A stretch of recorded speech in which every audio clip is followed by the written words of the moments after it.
तो हमारी Indian eco तो मैंने आपको लास्ट क्लास में सारी ख़त्म करा दी, ठीक है। और मैंने आपको बोल दिया था कि इंडियन इको हम लोग स्लाइटली रिवाइज करेंगे, पूरी रिवाइज नहीं करेंगे। हम मैक्रो इकोनॉमिक्स पे थोड़ा सा फोकस करेंगे, क्योंकि एक तो टाइम तो जो है हमारे पास। और दूसरा प्लीज़ आप कोशिश करो कि जो दिवाली के बाद से जो भी है जिस तरीके से रेगुलर आप सेंटर ही रहो, ठीक है। पहली इंपॉर्टेंट बात। दूसरी इंपॉर्टेंट बात ये, अभी 2 चैप्टर कोशिश कर रहा हूँ, थोड़ी सी एक्सटेंड कर लूँगा क्लास, ये मैं ख़त्म करा देता हूँ, ठीक है। कोशिश करता हूँ जितना हो जाता है बेस्ट। और अगर चाहे 1 हो चाहे 2, इसका इस वीक में एंड में या अगले वीक के स्टार्टिंग के अंदर जो है इसका हम लोग, अब जैसे जैसे 1-1 2-2 चैप्टर होते रहेंगे हम इस पर टेस्ट रखते रहेंगे, ठीक है। इंडियन इको हम लास्ट में छेड़ेंगे, ठीक है। उसका थोड़ा सा स्लाइटली डिस्कशन भी हम डिफरेंट करके चलेंगे। फिलहाल आपका काम ये होगा कि जो भी लोग जो क्लास ले रहे हैं दिवाली के बाद से अपना रूटीन बना लेना, ठीक है।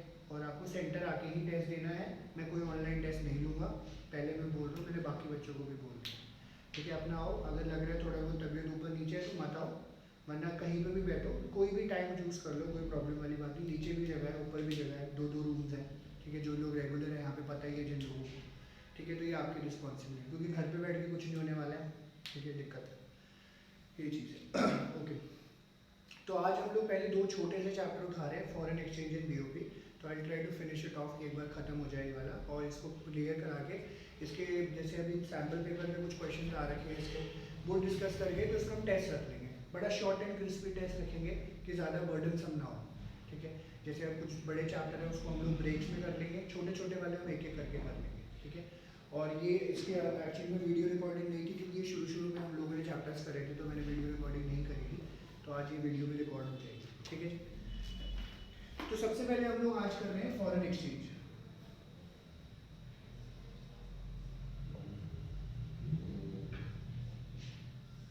ठीक है। तो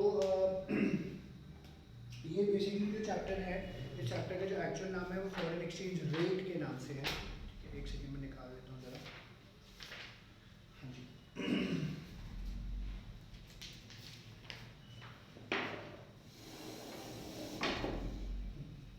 फॉरेन एक्सचेंज रेट के नाम से ये चैप्टर, और जो मैंने पहले भी कराया था तो मैंने आपको एक्सप्लेन कर दिया था। तो 3 कंपोनेंट से मिलकर ये बना है। पहली बात foreign, which is outside our country, foreign exchange, दूसरा वर्ड इकट्ठे हो जाता है एक्सचेंज, और तीसरा रेट। इन तीनों को कंबाइन कर दोगे तो सबसे पहले आप अगर 2 चीज़ें देखोगे फॉरेन एक्सचेंज, तो आपकी कंट्री की करेंसी के अलावा जितने भी बाहर की कंट्रीज़ के करेंसी हैं, डॉलर है, येन है, यूरो है, रूबल है, जो भी है, वो सब फॉरेन एक्सचेंज के नाम से जाना जाता है, ठीक है। और फॉरेन एक्सचेंज रेट वो रेट होता है जो कि ऑलरेडी बुक में एक्सप्लेन्ड है। वो ये रेट होता है जिस रेट पे आप कन्वर्जन कराते हैं। फॉर एग्जांपल इस टाइम पे आप 1 डॉलर खरीदने जाओगे, क्योंकि ज़्यादातर वर्ल्ड की ट्रेड में डॉलर यूज़ किया जाता है, तो आप 1 डॉलर खरीदोगे तो आपको 72 रुपीज़, 73 रुपीज़ आसपास शेल आउट करने पड़ेंगे। आप जो है पाउंड खरीदने जाओगे 109, 108 रुपये खर्च करने पड़ेंगे। आप यूरो खरीदने जाओगे तो सर्टन रेट है, आप येन खरीदने जाओगे सर्टन रेट है। तो जो इस रेट पे आप एक करेंसी को एक्सचेंज करते हैं, तो अगर हम इंडियन हैं, हम तो इंडिया के पॉइंट ऑफ व्यू से देख रहे हैं, वरना ये भी देखो कि डॉलर को लोग चाइनीज़ करेंसी में कन्वर्ट करा रहे हैं, चाइना वाली, येन को डॉलर में कन्वर्ट करा रहे हैं, यूरो में करा रहे हैं, रूबल में करा रहे हैं, सो एंड सो हो सकता है। तो उसको हम लोग फॉरेन एक्सचेंज रेट के नाम से यहाँ पे जानते हैं। इसकी डेफिनेशन लिखी हुई है, विच इज़ 1-2 मार्कर।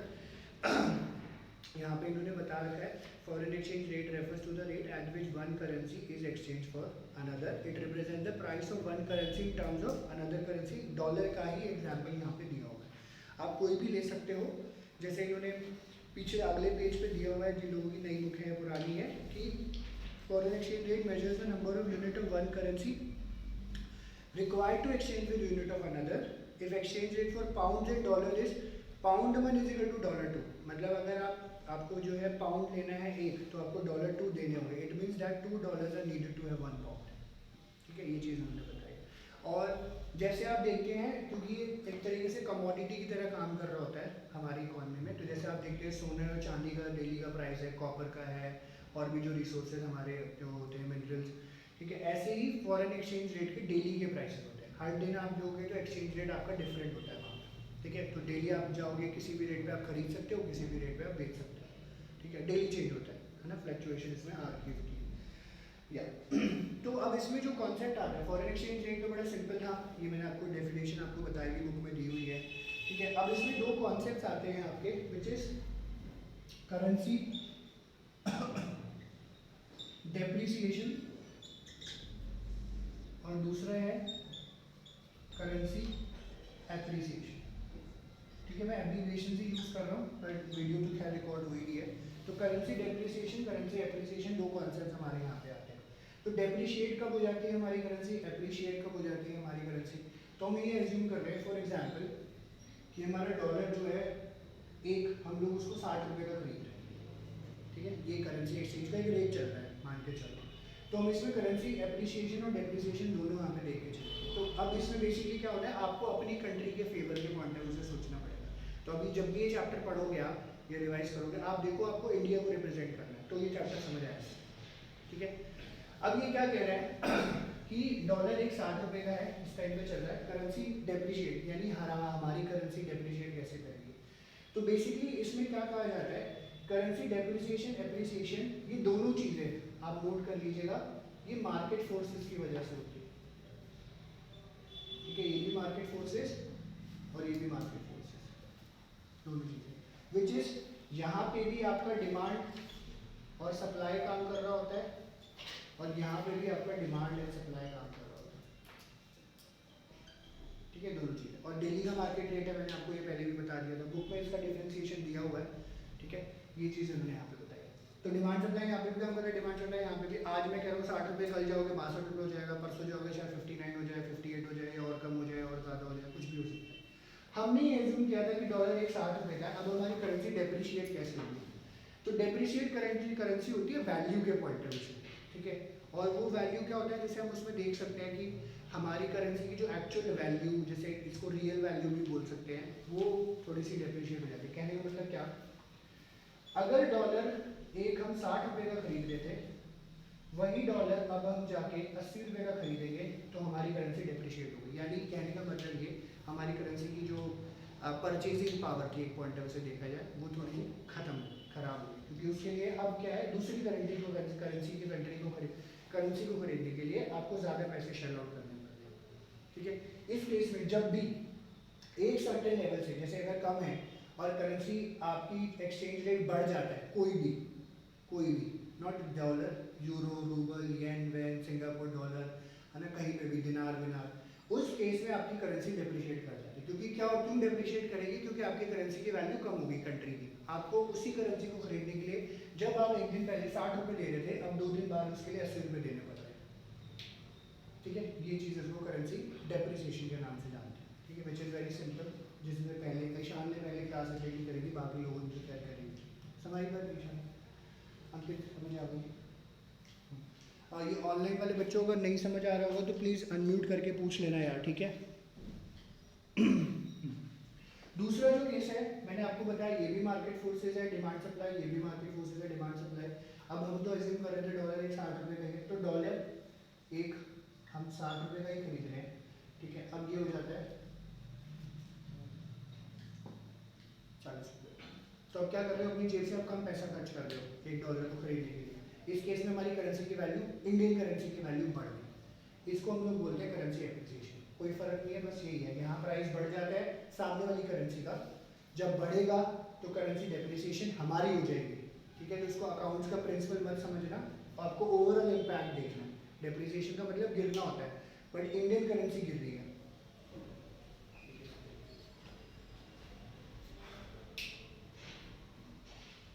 ठीक है, तो ये बेसिकली क्या हो रहा है, हम इंडिया के रिस्पेक्ट से देखते हैं, इंडियन करेंसी के पॉइंट ऑफ व्यू से।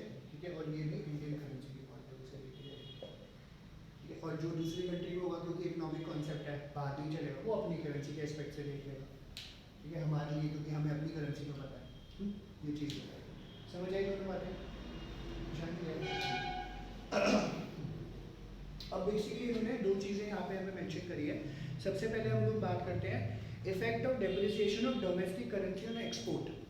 ठीक है, डेप्रिसिएशन ऑफ डोमेस्टिक करेंसी। तो डोमेस्टिक करेंसी क्या है, हमारी इंडियन रुपी है। एक्सपोर्ट पे क्या फ़र्क पड़ेगा। ठीक है, एक्सपोर्ट पे अब यूजली देखो होता क्या है कि एक डॉलर 60 रुपये का था, अब एक डॉलर 80 का हो गया। इसको थोड़ा सा और सिंप्लीफाई कर देते हैं ताकि थोड़ा सा कंपैरिजन आसान हो जाए। मैंने पहले भी बताया था, एक डॉलर 30 का था, ठीक है, एक डॉलर अब हो गया 60 का। ठीक है, अब एक्सपोर्ट पे क्या फ़र्क पड़ेगा? एक्सपोर्ट का मतलब क्या होता है? जब बाहर सामान भेजते हो, ठीक है, जब बाहर आप सामान भेजते हो, हमारी कंट्री से बाहर सामान जाएगा, तो हम जब ये डॉलर का प्राइस चेंज हो गया तो हमारे एक्सपोर्ट पे क्या फ़र्क पड़ेगा? सिंपली अगर हम देखेंगे तो अगर हम एक्सपोर्ट के पॉइंट ऑफ व्यू से देखते हैं तो यानी सामने वाला इंपोर्ट करा रहा है, तो प्रैक्टिकली एक सिनारियो रखते हैं, जैसे मैं इंडिया में बैठा हूँ, ठीक है, और अंकित बैठा है यूएसए में, ठीक है, करेंसी का रेट चेंज हो गया।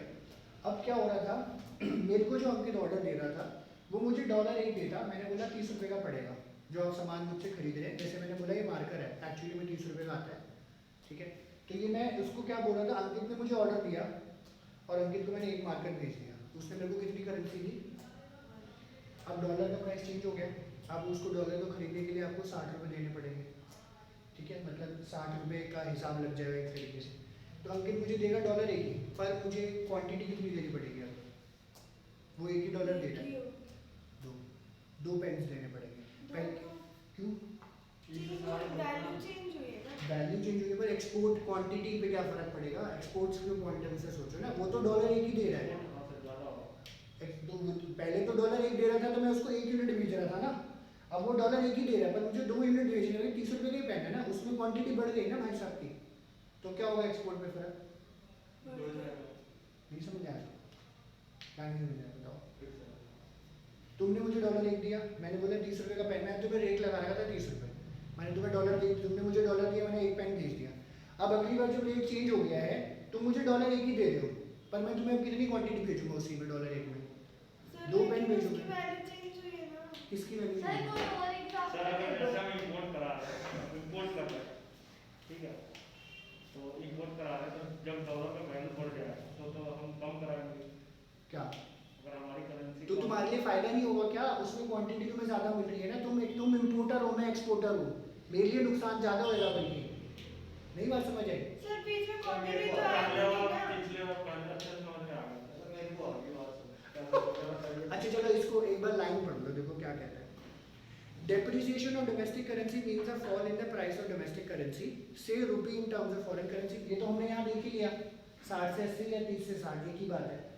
It means the same amount of dollar, अब सुनो, it means the same amount of dollar जो अंकित दे रहा है, more goods can be purchased from India, मैं भी तो वही करा रहा हूँ, सेम अमाउंट ऑफ डॉलर वो वहाँ से भेज रहा है, मैं उसको गुड ज़्यादा भेज रहा हूँ, that is exports to USA will increase as they become relatively cheaper.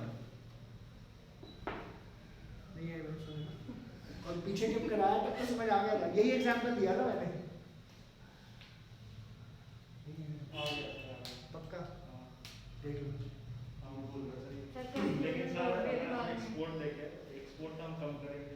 Export क्यों कम करोगे तुम? हम हाँ हमारे लिए नुकसान है, हाँ हमारे लिए नुकसान है, बट वैसे एक्सपोर्ट बढ़ जाएगा, हम उसका आगे फॉरेन एक्सचेंज रेट पे इन्होंने एक्सपोर्ट में फ़र्क ये बताया क्योंकि डिमांड ज़्यादा क्रिएट हो जाएगी, वो $1 एक ही हमें दे रहा होगा करेंसी एक्सचेंज का, पर उसके स्पेस में हमें नुकसान है, पर तुम्हें तो फायदा है ना, सामने वाले बंदे को। हाँ इंडिया के पॉइंट ऑफ व्यू से यही इन्होंने बताया ना कि एक्सपोर्ट टू, हाँ तो तुमने एक स्टेप आगे बढ़ गए ना, मैंने तुम्हें एक पीछे रख के ही बताया, हम लोग यहाँ पे उन्होंने बताया सेम अमाउंट ऑफ डॉलर उससे परचेज इंडिया से ज़्यादा बढ़ जाएगा, export to USA will increase as they become relatively cheaper, सामने वाले के लिए, इसलिए होगा, तो हमने क्वांटिटी के एस्पेक्ट से देखना है यहाँ पे। आई नई बात समझ आई ना मेरी, है ना? बोला तो है एक्सपोर्ट क्या होगा, क्वांटिटी होगी, अमाउंट थोड़ा ना बोला, अमाउंट ऑफ एक्सपोर्ट, तुम ये देखो ना अमाउंट ऑफ एक्सपोर्ट थोड़ा ना बोला है। सर ऊपर वाले एग्जांपल में आपने करेंसी की वैल्यू चेंज की थी, तो मैंने तो करेंसी की वैल्यू चेंज करी है, किसकी करेंसी की, कौन सी करेंसी की वैल्यू चेंज? जो ऊपर वाला आपने $1 की वैल्यू पहले 60 लिखी, फिर आपने बोला वो 80 हो गई, तो वो चेंज नहीं हुआ। तो यहाँ पे भी तो चेंज हो रहा है, नहीं हो रहा है यहाँ पे चेंज? हो तो रहा है चेंज यहाँ पे।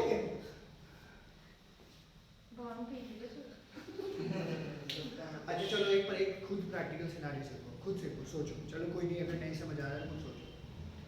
मार्केट में पेट्रोल का प्राइस 50 रुपये था, तुम जाते थे 100 रुपये का, कितने लीटर पेट्रोल डलेगा?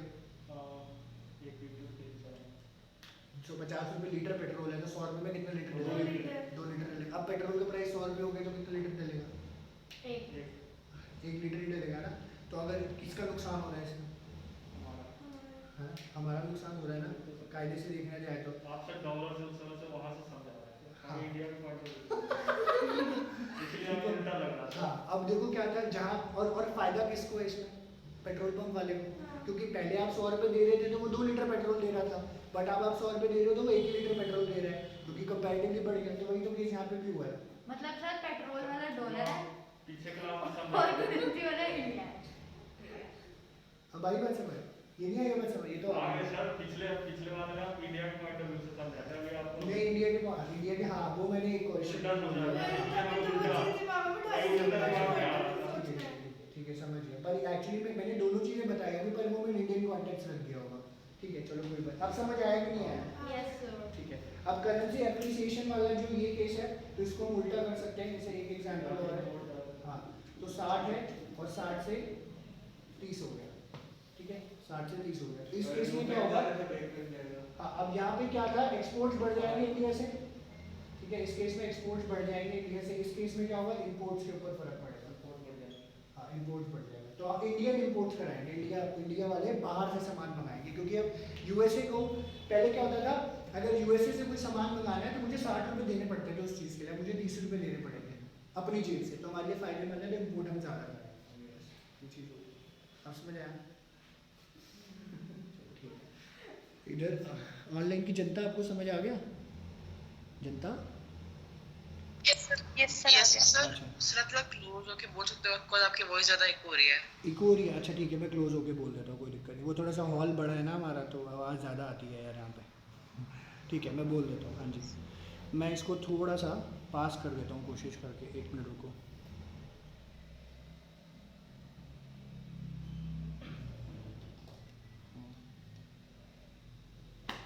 ठीक है अब थोड़ा सा क्लियर रहेगा गुरुवंश, ठीक है। तो ये केस इन्होंने यहाँ पे बताया, इसका एग्जाम्पल यहाँ पे दिया हुआ है। अच्छा ये दोनों चीज़ें आपको अच्छे से याद करनी है, जैसे अभी कंफ्यूज हो गए तो कन्फ्यूजन वाले ही क्वेश्चन आपके आते हैं। ठीक है तो इसके ऊपर आप थोड़ा सा ध्यान देना। करेंसी एप्रिसिएशन का भी बता दिया है इन्होंने, और इफेक्ट भी इसका बता दिया है कि मैं पढ़ देता हूँ। Appreciation of domestic currency means a rise in the price of domestic currency in terms of foreign. Now 1 rupee can be exchange for more dollar. More goods can be purchased from USA. It leads to increase in import from USA as American goods will become relatively cheaper. ठीक है ये चीज़ उन्होंने बताई।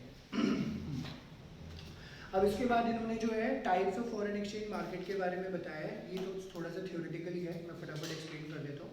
तो इसमें बोला है, इसमें जो है जस्ट अ सेकंड,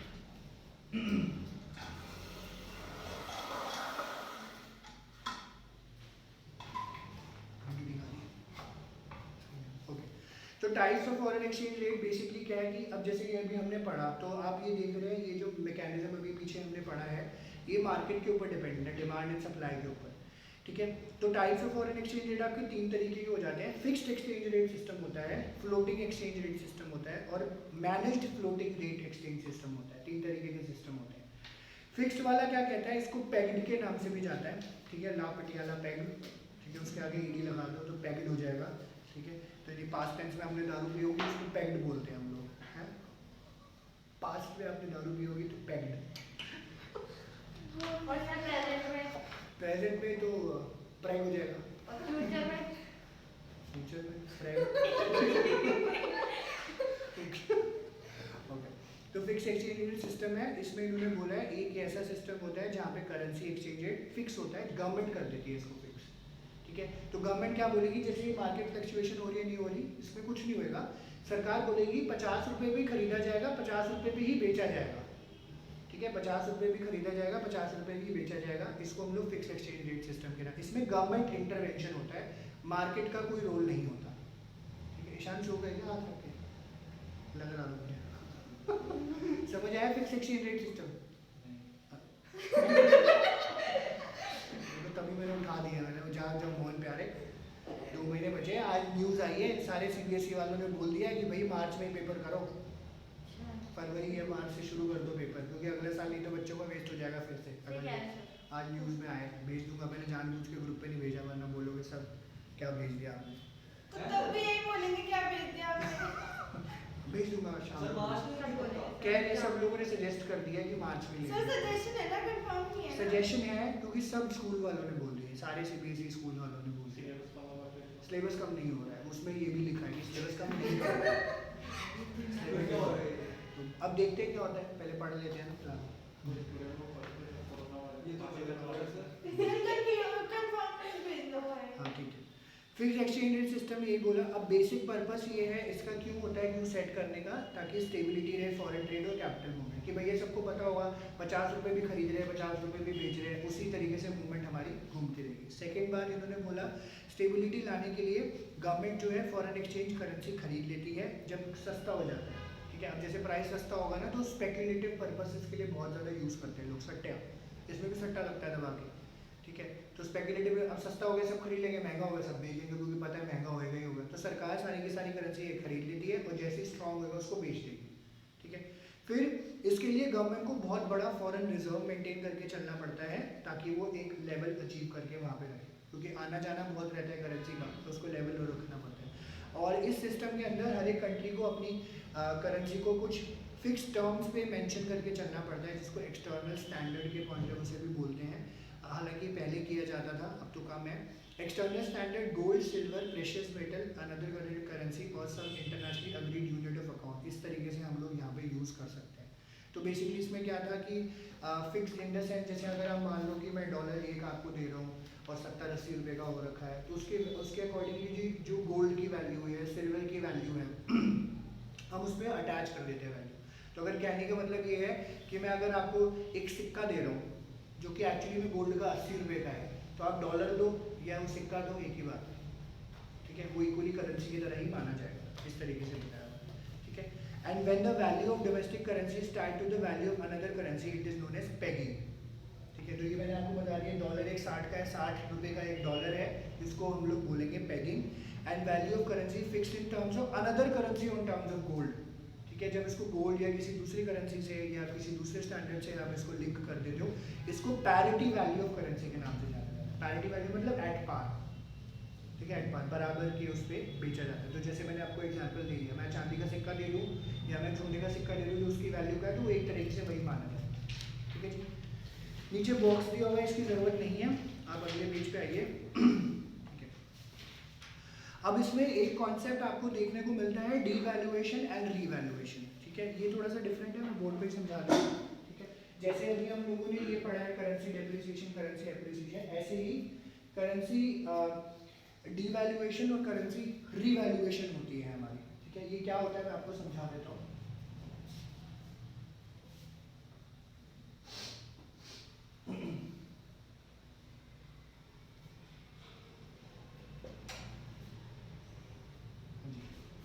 तो करेंसी इसमें आपका डीवैल्यूएशन,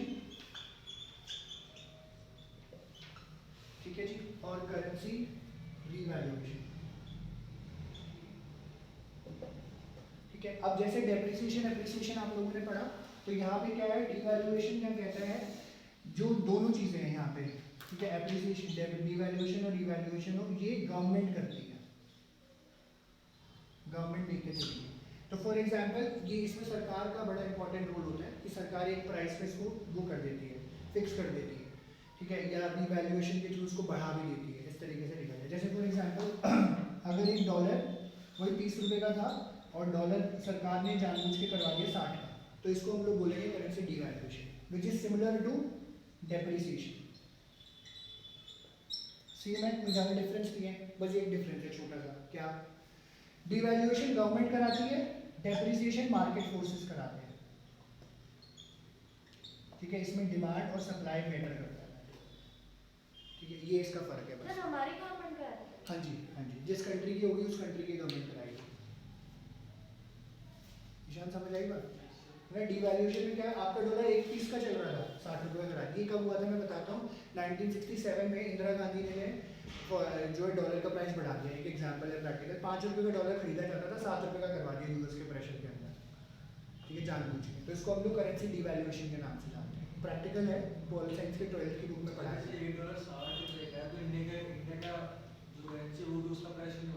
इंडिया की करेंसी का प्राइस ये टाई अप होता है ना, एक्चुअली क्या है, आप करेंसी एक्सचेंज करा रहे होते हो, तो बाहर वाला अगर कराएगा तो वो फ्लक्चुएट दिखाएगा ना, हम तो अपने पर्सपेक्टिव से देख रहे हैं ना।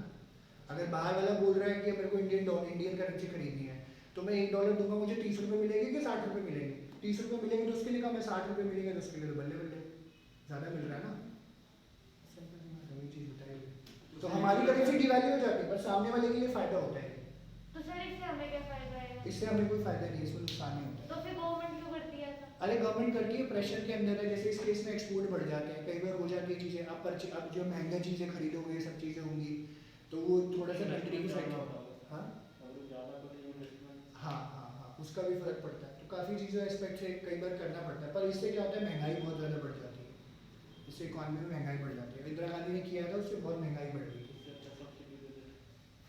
पता नहीं ऐसे ही, ठीक है। ऐसी करेंसी डिवैल्यूएशन है। करेंसी डिवैल्यूएशन क्या था, डॉलर 1.60 का था और सरकार ने इसको कल करा के 20 रुपये कर दिया।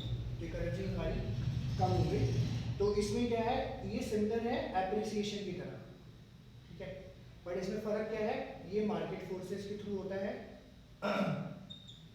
और इसमें डिमांड एंड सप्लाई काम कर रहा है, बस, और कोई फ़र्क नहीं, ठीक है। तो आपको याद रखना है, डेप्रिसिएशन एप्रिसिएशन मार्केट फोर्सेस कराती है और डिवैल्यूएशन रीवैल्यूएशन जो है वो गवर्नमेंट कराती है, ठीक है। इस तरीके से देखा जाता है। और इसी को थोड़ा सा ऐड ऑन करके जो है इन्होंने समझाया हुआ है। एक चीज़ और है, तो ये बेसिकली ये जो करेंसी डिवैल्यूएशन रिवैल्यूएशन है फिक्स्ड एक्सचेंज रेट सिस्टम के अंदर होता है, दोनों का दोनों। और एप्रिसिएशन डेप्रिसिएशन मार्केट फोर्सेस की वजह से फ्लेक्सिबल एक्सचेंज रेट सिस्टम के अंदर होता है, ठीक है जी। निशान समझ आई बात? Okay cool. ओके, इसके बाद इन्होंने फ्लेक्सिबल एक्सचेंज रेट सिस्टम के बारे में बताया। फ्लेक्सिबल एक्सचेंज रेट सिस्टम एक ऐसा है सिस्टम जहाँ पे एक्सचेंज रेट डिटरमाइन करती है market supply, demand and supply. तो आप देखते हो डेली बेसिस पे डिमांड एंड सप्लाई चलता रहता है हमारा, उसको यहाँ पे बताया।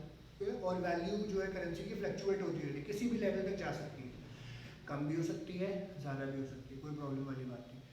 गवर्नमेंट का इंटरवेंशन इसमें नहीं होता।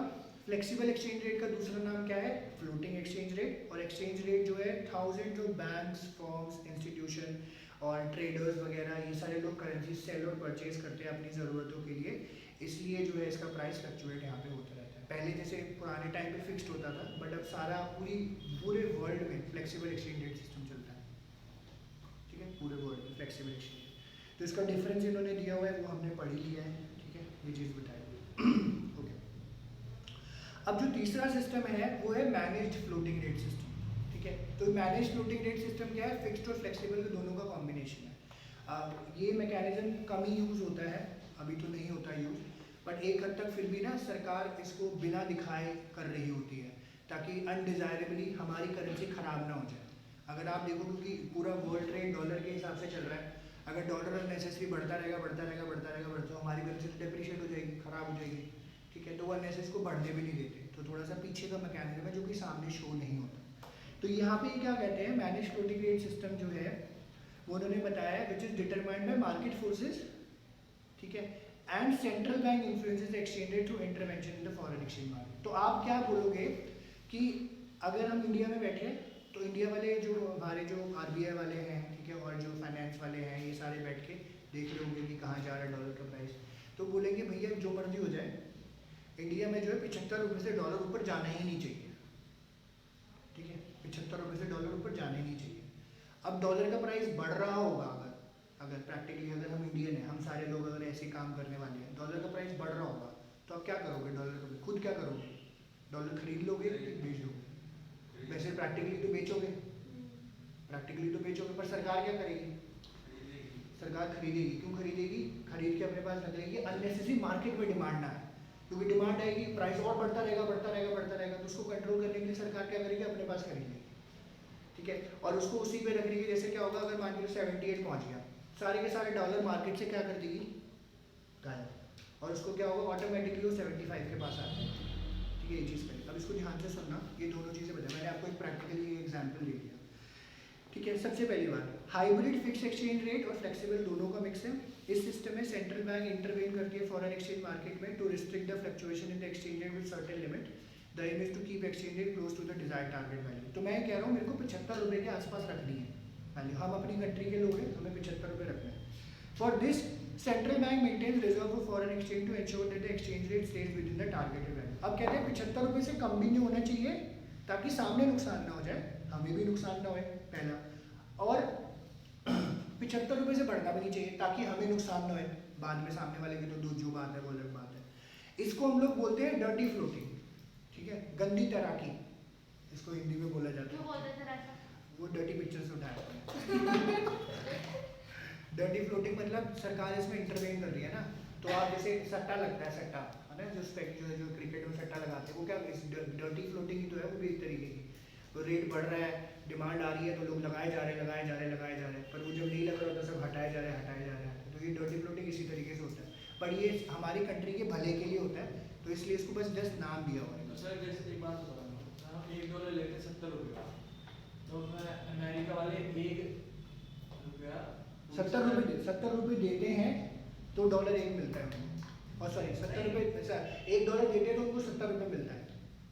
तो ऐसा मतलब उनका मतलब महंगी क्यों है? मतलब हमें 70 रुपये देते हैं तो $1 मिलता है, करेंसी का नहीं है।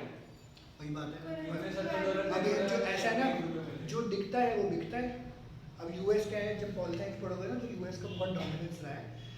सेकेंड वर्ल्ड वॉर के बाद ना यूएस और यूएसएसआर, रशिया, ये डोमिनेट करना शुरू हो गया था, वर्ल्ड सुपर पावर बन गई थी, कोई नहीं था इनकी टक्कर का।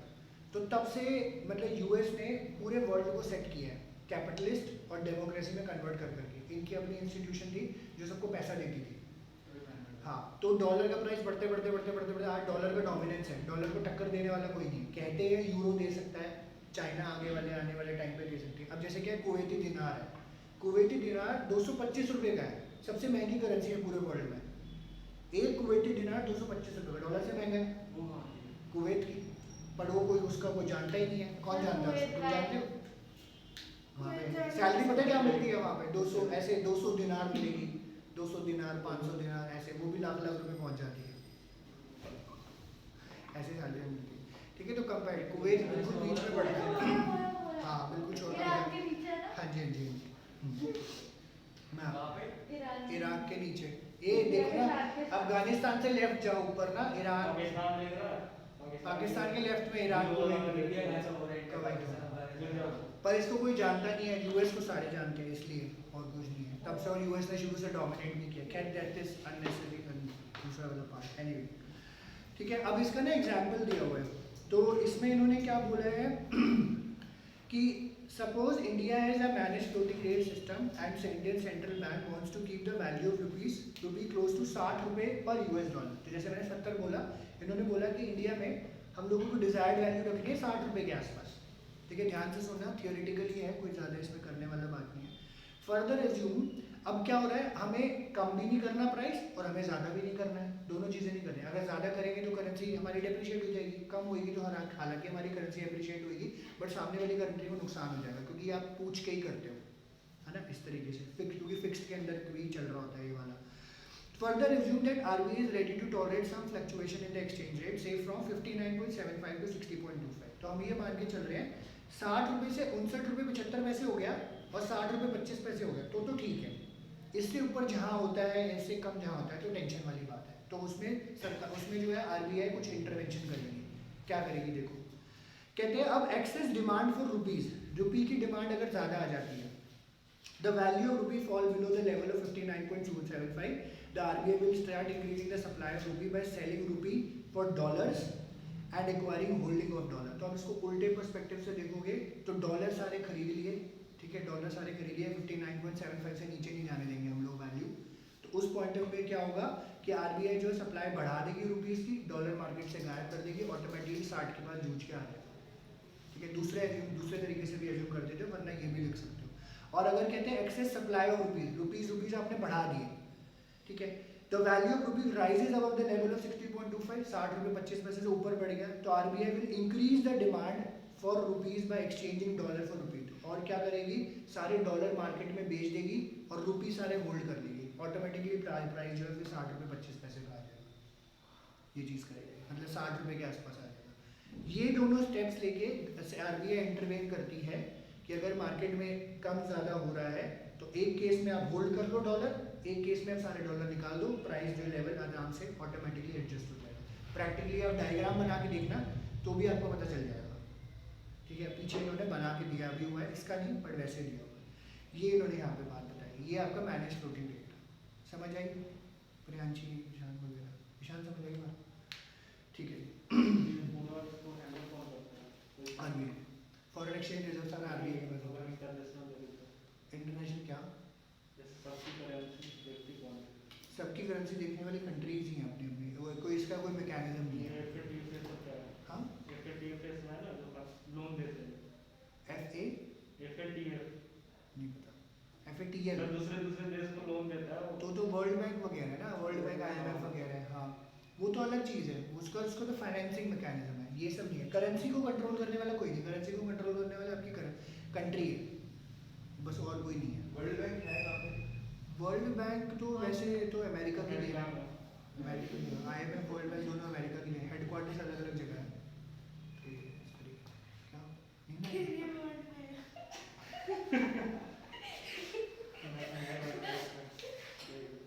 ये बात जो तुमने कर दी है ना भैया, ये बात बड़ी बेकार कर दी है तुमने।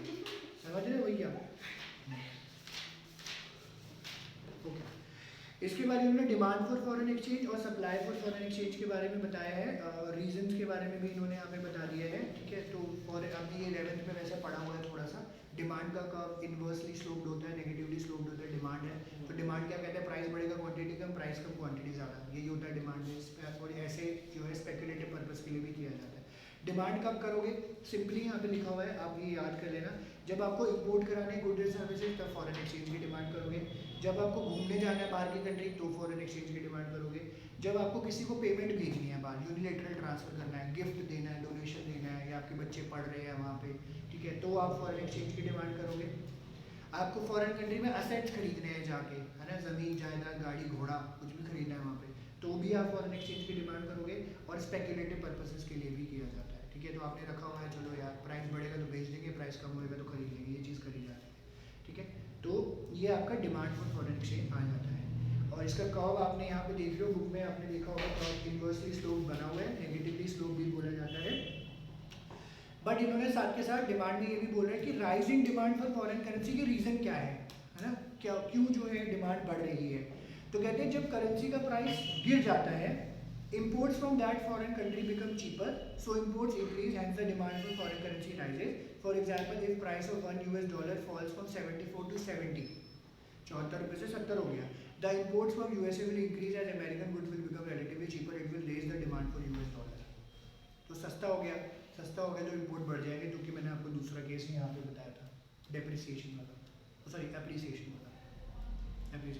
ठीक है, फिर when a foreign currency becomes cheaper in terms of domestic currency, it promotes tourism to that country. As a result, demand for foreign currency rises. सस्ता हो गया, अब आज सबको पता चल जाए डॉलर एक हो गया 20 रुपये का, सारे भागेंगे USA, अमेरिका घूमेंगे भाई, अमेरिका हॉलीवुड जाएंगे और फोटो खिंचवा के आएंगे पहाड़ों पे। ठीक है, तो सब लोग भागेंगे, तो टूरिज्म बढ़ जाएगा। और जब भी करेंसी गिरती है तो लोग स्पेकुलेटिव पर्पसेस के लिए भी जो है कर देते हैं। सिंपल ये हमारा खुद का बिहेवियर है। अगर आज अगर सोना सस्ता हो जाए, है ना, इतना महंगा हो रखा है, 40-42 रुपये 1000 रुपये पहुंचा हुआ है। जैसे मेरी शादी जिस टाइम हुई थी तो 19,500 रुपये था, और जब से हमने सोना खरीदना शुरू किया था तो आप मानोगे नहीं, 3,500 रुपये 10 ग्राम सोना खरीदते थे हम, 3,500 रुपये का 10 ग्राम। आज वो रेट आएगा अब ज़्यादा, उस टाइम पे मतलब मैं कब की बात कर रहा हूँ, 97 उस टाइम पे इतना सोना होता था हमारे पास, सब बेच दिया वैसे बता रहा हूँ। ठीक है, तो ये तो ये हम लोग क्या करते हैं प्रैक्टिकली है, आज अगर प्राइस 5,000 रुपये हो गया, सब लोग आज दिवाली आज ही बन रही होगी, सब लोग दुकान के बाहर लाइन लगा कर खड़े होंगे, सोना दे दो सोना दे दो सोना दे दो। और पता चलेगा आगे बढ़ेगा कि बोल देगी सरकार 25,000 में हम खरीदेंगे, 20,000 का प्रॉफिट, 1 किलो सोना खरीदो, 20 लाख रुपये सीधा जेब में, सबकी प्रॉपर्टियाँ भी बन जाएगी सीधी की सीधी। ठीक है, तो ऐसा किया जाता है। तो स्पेकुलेटिव गेन्स के लिए भी लोग करते हैं, जैसे सट्टे में होता है। ये इन्होंने यहाँ पे बताया। रिवर्स कर दो सारा तो सप्लाई का पॉइंट आ जाएगा।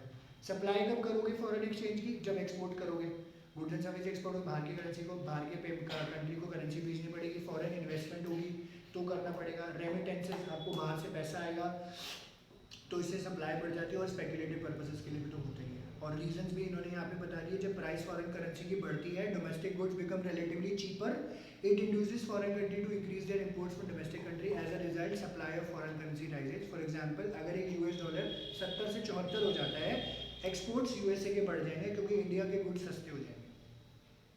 ठीक है, इंडिया के गुड्स सस्ते हो जाएंगे। एंड जब भी फॉरेन करेंसी प्राइसेस बढ़ते हैं, supply of foreign currency rises as people want to make gains for speculative activity. Supply market में बढ़ जाएगी। ठीक ठीक है, क्योंकि मार्केट में ही होगा ये नहीं। और सप्लाई का कर्व कैसा होगा, पॉजिटिवली स्लोपिंग, ठीक है, अपवर्ड स्लोपिंग। और दोनों को इंटरैक्ट कर दो तो इक्विलिब्रियम आ जाएगा आपका। डिमांड और सप्लाई को कट कर दो, ठीक है, इस तरीके से। और बीच में डिटर्मिनेशन ऑफ एक्सचेंज रेट आप देख लोगे आपकी बुक में, ये बोर्ड पे मैं नहीं लिख रहा हूँ, तो इससे आपको जो है इक्विलिब्रियम रेट पता चल जाता है। और मार्केट फोर्सेस जब काम कर रही होती है तो डिमांड सप्लाई काम करता है। ऊपर वाला एक्सेस सप्लाई का केस है, नीचे वाला एक्सेस डिमांड का केस है, ठीक है। और कहते हैं any exchange rate is not the equilibrium exchange rate. Next page पे आपको दिया हुआ है, अगर ध्यान से देखोगे तो कहते हैं अगर if the exchange rate rises then the demand for an exchange will fall. अगर OR2 तक आप अगर देख रहे हैं, नीचे यहाँ पे दिया हुआ है, अपनी बुक में एक बार देख लीजिएगा।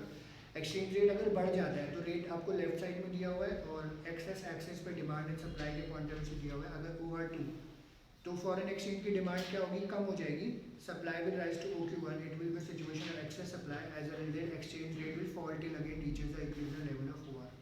तो ज़्यादा रेट पे आप डिमांड ही नहीं करोगे, सिंपल सी बात। आज सोना महंगा हो रखा है और महंगा हो जाएगा, कौन खरीदेगा, कोई नहीं खरीदेगा, ठीक है। ऐसे डॉलर का प्राइस है महंगा, अब जैसे अगर क्रिकेट के लिए सट्टा हो रहा है, रेट ज़्यादा होगा, कोई नहीं खरीदेगा, नहीं लगा रहे आज तो महंगा रेट चल रहा है, आज तो मार रहे हैं विराट कोहली ने छक्के पे छक्का, पहले से डिसाइड है, ठीक है, तो कोई नहीं करेगा। पर कम होएगा तो ठीक है, लिबरल होएगा, कम होएगा तो करेंगे। और एक्सचेंज रेट गिर जाता है, demand will rise, supply will fall, it will B case of excess demand, it will push up the exchange rate till it reaches OR, ठीक है, डायग्रामेटिकली इन्होंने एक्सप्लेन किया हुआ है। और चेंजेस हो सकते हैं आपके एक्सचेंज रेट में, change in demand and change in supply, ये आपने सब 11th में पढ़ा हुआ है। मैं इसको फटाफट डायग्रामेटिकली समझा देता हूँ, ठीक है।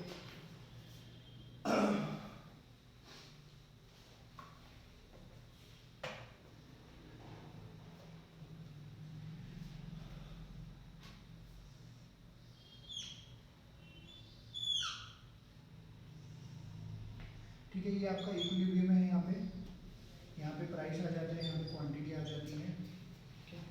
यहाँ का एक्स एक्सिस है, वाई एक्सिस है, ठीक है। इसमें दो केसेस दिए हुए, दोनों अलग अलग समझा देते हैं। पहले चेंज इन डिमांड के पॉइंट ऑफ व्यू से, तो यहाँ पे मैं CID लिख देता हूँ, ठीक है। तो दया यहाँ पे आ सकता है दरवाजा तोड़ने, तो चेंज इन डिमांड है, तो इंक्रीज डिमांड हो सकती है। और आपको पता है डिमांड का ये वाला कर्व होता है, तो ये D है, ये S है, तो इंक्रीज इन डिमांड आप राइटवर्ड दिखाते हो, ठीक है। और इंक्रीज इन सप्लाई तो भी आप राइटवर्ड दिखाते हो यहाँ पे,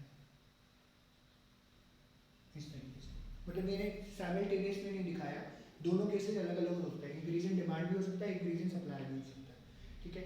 और जैसे इसने बताया increase in demand and decrease in, sorry इसमें सप्लाई मैंने इकट्ठे दिखा दिया क्या, अच्छा चलो ठीक है, रुको इसको हटा ही देते हैं, रुको। तो एक केस इंक्रीज इन डिमांड है तो ये राइटवर्ड शिफ्ट है, और डिक्रीज इन डिमांड आपका लेफ्टवर्ड हो जाएगा। इन्होंने, सॉरी मैं एक केस बताना था, तो इसको डिक्रीज बोला जाता है, इसको इंक्रीज बोला जाता है। ऐसे ही जो है आप सप्लाई के पॉइंट ऑफ व्यू से देखते हो, चेंज इन सप्लाई, ये आपका सप्लाई है, ये आपकी डिमांड है, तो इंक्रीज होएगा यहाँ पे, ठीक है, ये इंक्रीज है, और डिक्रीज होएगा यहाँ पे, ठीक है, इस तरह। अगर ये इक्विलिब्रियम प्राइस है और सेम लेवल पे कोई चेंज हो रहा होता है, तो यहाँ पे प्राइस बढ़ गया, यहाँ पे प्राइस कम हो गया, इधर देखोगे प्राइस बढ़ गया, इधर प्राइस कम हो गया, ये चीज़ बताए। तो इसमें लिखा ही हुआ है, वैसे क्वेश्चंस कम ही आते हैं इन सब चीज़ों पर, ये पता होना चाहिए कि कहाँ इंक्रीज एंड डिक्रीज आपका हो रहा है। And last but not the least, इन्होंने फॉरेन एक्सचेंज मार्केट के बारे में बताया आपको, ठीक है जी। तो फॉरेन एक्सचेंज मार्केट, अब इसका जैसे क्या था, अब जैसे रेट का बताया, अब फॉरेन एक्सचेंज मार्केट कहीं होती तो है नहीं, तो आप शॉपिंग करने मार्केट जा सकते हो, और मार्केट अब ऑनलाइन भी हो गई है। बट फॉरेन एक्सचेंज मार्केट आप भी देखते हो तो ये ऑनलाइन भी अवेलेबल है, ठीक है। तो और प्रैक्टिकली भी जो अगर आप देख रहे होते हो तो फिजिकली भी अवेलेबल है, बैंक्स वगैरह आप जिनसे डील करते हो अवेलेबिलिटी वहाँ पे होती है। फॉरेन एक्सचेंज मार्केट एक ऐसी मार्केट है जहाँ पे करेंसीज खरीदी और बेची जाती है। बायर्स और सेलर्स जो है इसमें individual firm, foreign exchange broker, commercial bank, central bank, ये सब इन्वॉल्व होते हैं। Foreign exchange market is a system not a place, तो ये जगह नहीं है जैसे मैंने आपको बोला। The transaction in this market are not confined to only one or few currencies. In fact, there are large number of foreign currency which are traded, converted, and exchanged in the foreign exchange market. ठीक है, तो कोई भी है जैसे dealer wheeler होते हैं, सारे लोग होते हैं, तो बहुत तरीके की करेंसी खरीदी बेची ये लोग कर रहे होते हैं, और ये बड़े लेवल पे भी होता है, छोटे लेवल पे भी होता है। फंक्शंस क्या है फॉरेन एक्सचेंज मार्केट के, ठीक है। तो प्रैक्टिकली आपने नहीं देखा होगा, बट ये क्या समझाते हैं, तीन बड़े फंक्शंस हैं, काफ़ी इंपॉर्टेंट है, प्लीज़ ध्यान दीजिएगा इसके ऊपर। सबसे पहले ट्रांसफर फंक्शन, अगर मान के चलो फॉरेन करेंसी नहीं है, ठीक है, तो आप दूसरी कंट्री की करेंसी को दूसरी कंट्री में ना तो कुछ खरीद सकते हो, ना बेच सकते हो, ना परचेजिंग पावर, कुछ भी नहीं कर सकते आप।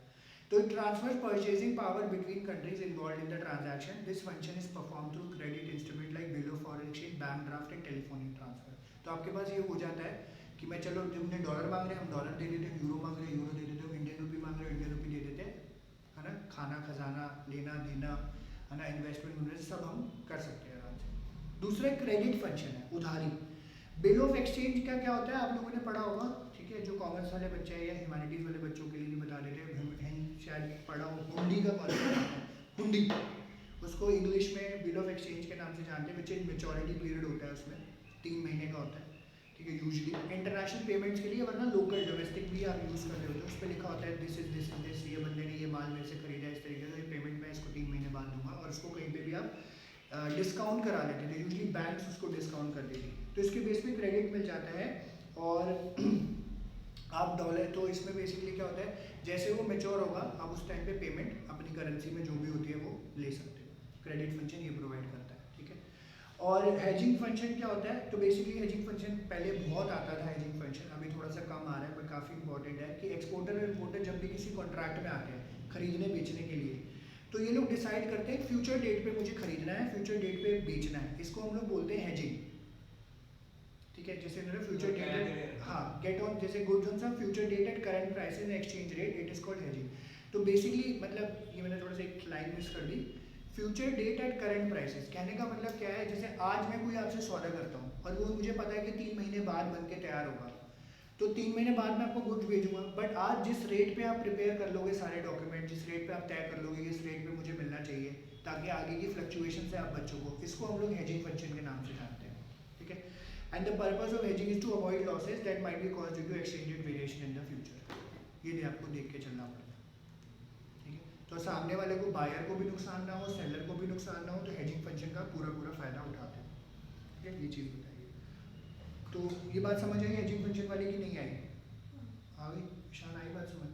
फ्यूचर पे अगर गुड्स आपको बेचने हैं बट करंट प्राइस पे आप डिटरमाइन करके चलते हो, उसको हेजिंग फंक्शन बोलते हैं, ठीक है। ये बताया। अब हमारी जो है 2 तरीके की फॉरेन एक्सचेंज मार्केट होती है, एक तो स्पॉट मार्केट होती है, ठीक है, ऑन द स्पॉट जिसको बोला जाता है, एंड फॉरवर्ड मार्केट होती है। स्पॉट मार्केट ये है, ऐसी है जहाँ पे रिसीप्ट और पेमेंट इमीडिएटली कर दी जाती है, जनरली वैसे 2 बिजनेस डेज लगते हैं, आजकल तो वैसे साथ के साथ ही हो जाती है ऑन द स्पॉट अगर आप ट्रांजैक्शन करते हो।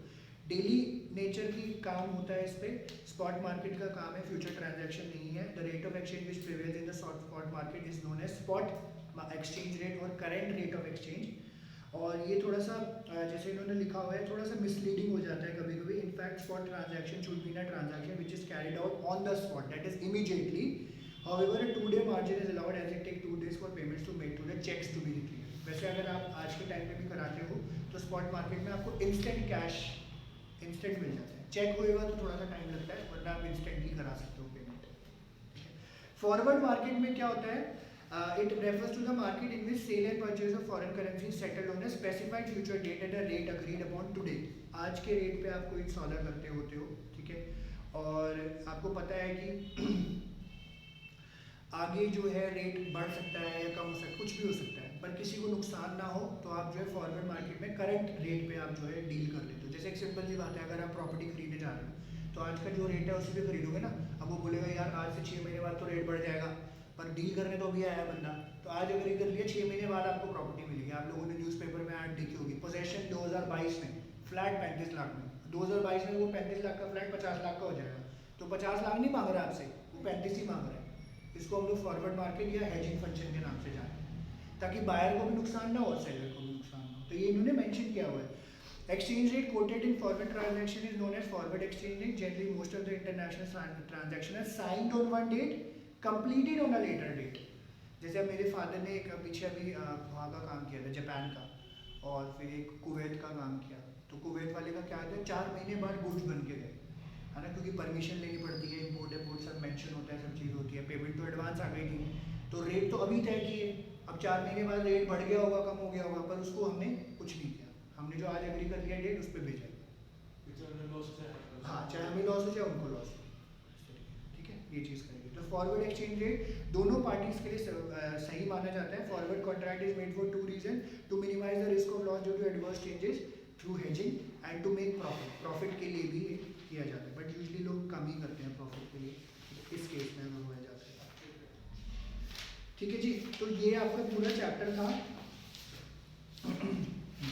इसमें से क्या और कुछ तो नहीं आ रहा, इसमें से हमारा पैसे कुछ कटा तो नहीं है ना? बीओबी में कटा। बीओबी में कटा होगा, बता देना बीओबी में क्या कटा होगा। आप लोगों को कुछ पूछना है ऑनलाइन वाले बच्चों? ऑनलाइन वाले बच्चों नो क्लियर है ये? Yes sir. अच्छा ठीक है सर, बढ़िया, अच्छी बात। तो लिखा तुम्हें समझ आया, कोई डाउट तो नहीं है?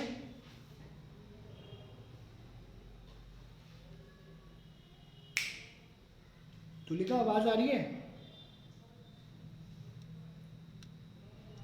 सर कट रही है। अच्छा अब आएगा। हाँ जी हाँ जी, ठीक है ठीक है। कोई दिक्कत तो नहीं, समझ आ गया? हाँ जी सर। ठीक है ठीक है ठीक है, ओके। जस्ट अ सेकेंड, एक मिनट होल्ड करना।